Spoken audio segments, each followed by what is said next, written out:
Grief, One Day at a Time, 365 Meditations to Help You Heal After Loss by Alan D. Wolfelt, PhD. May 20th.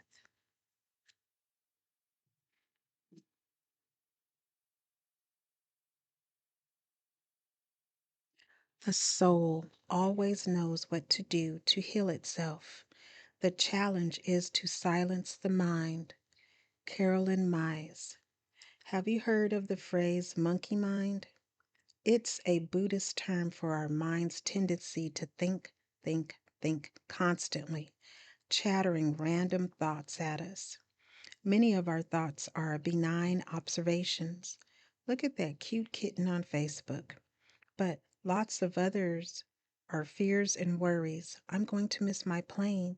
The doctor will find something bad. I'm never going to feel happy again. Learning to stop paying attention to our monkey minds helps us move toward healing our grief. Mindfulness practices such as yoga and meditation teach us to ignore our monkeys.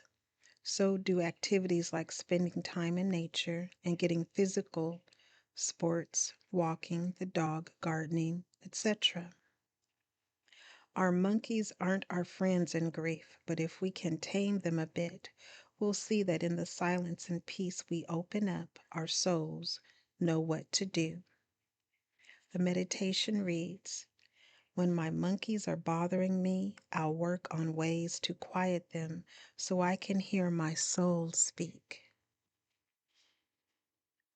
May 21st. Awake, my dear. Be kind to your sleeping heart. Take it out onto the vast fields of light and let it breathe. Hafiz. Loss shakes our hearts awake. Wake up, it says. You've been asleep, taking the special relationships in your life for granted and spending time on things that don't matter. Wake up.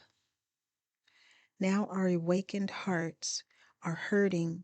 We must be kind to them. Mindful, grieving, mourning, and living require tenderness and self-compassion.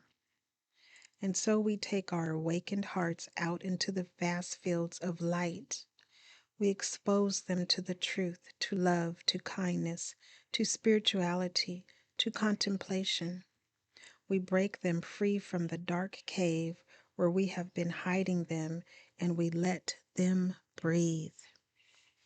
The meditation reads, my heart was sleeping, but now that it is awake, I will be kind to it. May 22nd. There are only 2 days in the year that nothing can be done. One is called yesterday, and the other is called tomorrow. So today is the right day to love, believe, do, and mostly live. Dalai Lama, XIV. We grievers spend a lot of time thinking back on our yesterdays. It's normal and necessary for us to remember. We also spend a lot of time thinking and worrying about our tomorrows. How will I go on living? What will happen next month, year? These thoughts are also normal and necessary. Yet, it's also true that today is when our life is happening. As Eckhart Tolle says, nothing happened yesterday. It happened in the now. Nothing will happen tomorrow. It will happen in the now. We must find a balance in our remembering and our forecasting, also allowing plenty of time for living today. The meditation reads, I will focus today on living on purpose in the now. May 23rd. Questions wake people up. They prompt new ideas. They show people new places, new ways of doing things. Michael Marquardt. Have you noticed that grief brings with it a boatload of questions? We have so many why and hows questions. Why did this have to happen? Why now in this way? Then, how will I go on? Other people have questions for us too. How are you doing? What happened? What are you going to do next? Their need to know can be exhausting. For the time being, there may be more questions than answers. Questioning is a part of the grief journey. All of the questions make us consider what we think, feel, believe. The questions, even when there are no answers, wake us up. The meditation reads, I've got questions. So do others. It's normal and natural to ask, even when answers aren't forthcoming or easy. May 24th. There are only two ways to live your life. One is as though nothing is a miracle. The other is as though everything is a miracle. Albert Einstein. Do you ever stare at those optical illusion drawings? The ones that look like one thing at first glance, but if you keep looking, your brain adjusts and you can see a different image. That's kind of what Albert Einstein is talking about here. We might see much of our lives as mundane, or worse yet, disappointing or tragic. But we can choose to look at the very same things and see instead wonder and joy. As with the optical illusion trick, seeing everything as a miracle might take some time and practice. If we're depressed or accustomed to pessimism, it's harder, but still very much possible. Love is a miracle. Life is a miracle. Even death and grief are miracles. Everything is a miracle. The meditation reads, if love is a miracle, then grief is a miracle too. May 25th. Memory is a way of holding on to the things you love, the things you are, the things you never want to lose, the wonder years.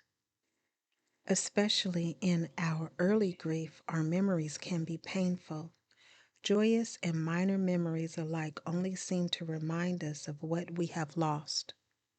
But over time, we learn that our memories are our most precious keepsakes. In remembering and in sharing those memories with others, we honor the person who died. We acknowledge the unerasableness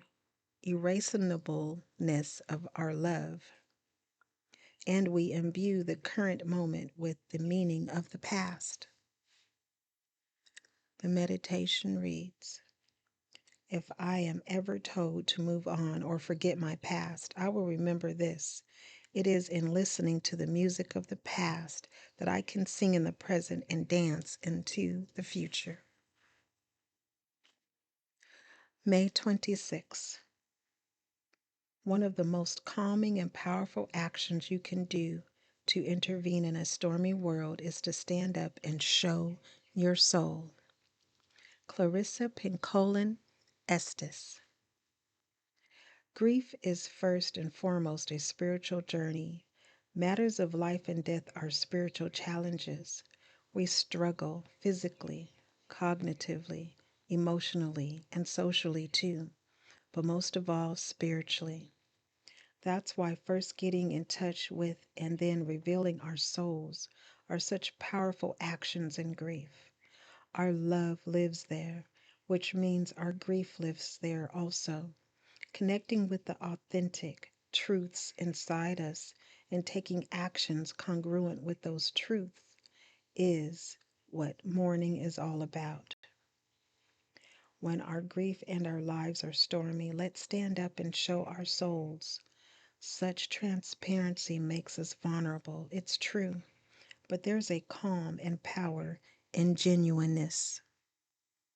The meditation reads, when my grief is stormy, I will stand up and show my soul.